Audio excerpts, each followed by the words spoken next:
বাড়ির বউদের বছরের শুরু হোক কিংবা শেষ, কাজ কাম রান্না বান্না তো করতেই হবে। আর আজকে নতুন বছরের প্রথম শুক্রবার, তাই ভাবলাম একটু ভালো মন্দ কিছু রান্না করে বছরের প্রথম শুক্রবারটাকে সেলিব্রেট করা যাক। আসসালামু আলাইকুম এভরিওয়ান, সকলে কেমন আছেন? আশা করি সকলে ভালো আছেন। আলহামদুলিল্লাহ, আপনাদের দোয়া এবং ভালোবাসা এবং আল্লাহর রহমতে আমি অনেক ভালো আছি। গরুর মাংস রান্না করব, তার জন্য একদম বাজার থেকে টাটকা গরুর মাংসটা নিয়ে এসেছে। ফ্রিজের থেকে কিন্তু টাটকা জিনিসের মজাই আলাদা। আর এই তো মাংসগুলোকে আমি সুন্দর করে কুটে বেছে ধুয়ে নিয়েছি। এরপর মাংসে যা যা মশলা লাগে সবকিছু দিয়ে কষিয়ে নিয়েছি। আদা, রসুন, জিরে, ধনিয়া, লঙ্কা, মানে যা যা লাগে আর কি সবকিছু দিয়ে মশলাটাকে সুন্দর করে কষিয়ে নিয়েছি। এরপরে এই তো মাংসগুলোকে দিয়ে সুন্দর করে কষিয়ে নেবো। আর আমার মনে হয় মাংস যদি সুন্দর করে কষানো হয় সেই মাংসটা খেতে অনেক বেশি ভালো লাগে। শুধু মাংস নয়, আমার মনে হয় প্রত্যেকটা তরকারি যদি কষিয়ে কষিয়ে সুন্দর করে রান্না করা হয় সেই তরকারিটা খেতে আসলে অনেক বেশি ভালো লাগে। এই তো আমার মাংস কষানো শেষ, প্রায় মাংসটাকে সুন্দর করে কষানো প্রায় হয়ে গেছে। সেই পর্যায়ে দিয়ে দিচ্ছি নতুন আলু। আর শীতের সময় হরেক রকমের সবজি পাওয়া যায়, এই জন্য শীতের টাইমটা আমার অনেক বেশি ভালো লাগে। আলুগুলোকে দিয়ে সুন্দর করে একটু কষিয়ে নিয়ে এরপর দিয়ে দিয়েছি পরিমাণ মতো ঝোলের পানি। ঝোলের পানিটা আসলে মাংসটাকে যতটা সম্ভব কষানোর সময় সিদ্ধ করে নিতে হয়, তাহলে বেশি ভালো লাগে। এই তো রান্নার আমার ফাইনাল লুক। এরপরে আর কি এবারে দুইটা সরপুঁটি মাছ নিয়ে এসেছিল, এই দুইটাকে ফ্রাই করা হবে। আমার কাছে কেন জানি সরপুঁটি মাছ রান্নার থেকে শুধু ফ্রাইটাই বেশি ভালো লাগে।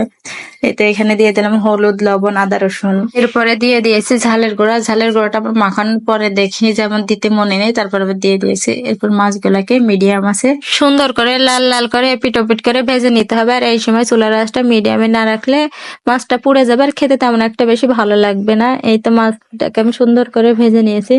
দেখুন মাছটা ভাজা দেখতে কতটা সুন্দর হয়েছে, আর খেতে মশলা অনেক বেশি মজা লেগেছিল আমার মুখে। আর তাই ভাবলাম যেহেতু মাছটা রান্না করছে একটু ডেকোরেশন করে সুন্দর করে সাজাই। এরপর আলু টমেটোর সবজি দিয়ে একটা মাছের তরকারি করব। আর এটাতে আমরা আমাদের এলাকায় যে ধরনের মশলা খাই সেই সব মশলা দিয়ে রান্নাটা করছি। আসলে এক এক অঞ্চলের রান্না এক এক রকম, এটাতে খারাপ কিছু নেই। তারপরে হয়তো অনেকজনের অনেক রকমের রান্না ভালো লাগে। আমার অনেক এলাকার অনেক কিছু রান্না ভালো লাগে, সেটা আমি বাসায় ট্রাইও করি। যদি ভালো লাগে আমি সেইভাবে রান্না করে অনেক সময় খাই। আর আমার এই মাছ রান্নার রেসিপি যদি কারোর লাগে অবশ্যই কমেন্টে জানাবেন, আমি দিয়ে দেবো। এরপর মাছগুলোকে দিয়ে কিছুক্ষণ ফুটিয়ে নিয়ে এটাকে জাল করে নিয়েছি। এই তো আমার রান্নাটা শেষ। দেখুন দেখতে কতটা লোভনীয় লাগছে। আর এই রান্নাটা আমার কাঁচামরিচ দিয়ে করার কারণে হয়তো অতটা লাল লাগছে না। এরপরে পোলাও রান্না করব, তার জন্য গরম পানি বসিয়ে দিয়েছি। এরপরে পোলাও চালগুলোকে ভেজে নেবো। আসলে আমি সাদা পোলাও রান্না করব। ও আসলে এখন তো পোলাও না, এখন তো পোলাও হয়ে গেছে।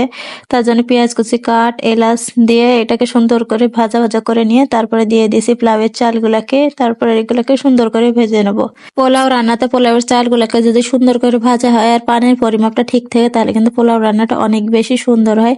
আলহামদুলিল্লাহ, আমি নতুন রান্না শিখেছি, তারপরও রান্নাটা আমার খুব পারফেক্ট ভাবে করতে পারি। এই তো এইরকম যখন হয়ে যাবে তখন এটাকে আমি দমে রেখে দেবো 5 মিনিট, তারপরে আমার হয়ে যাবে।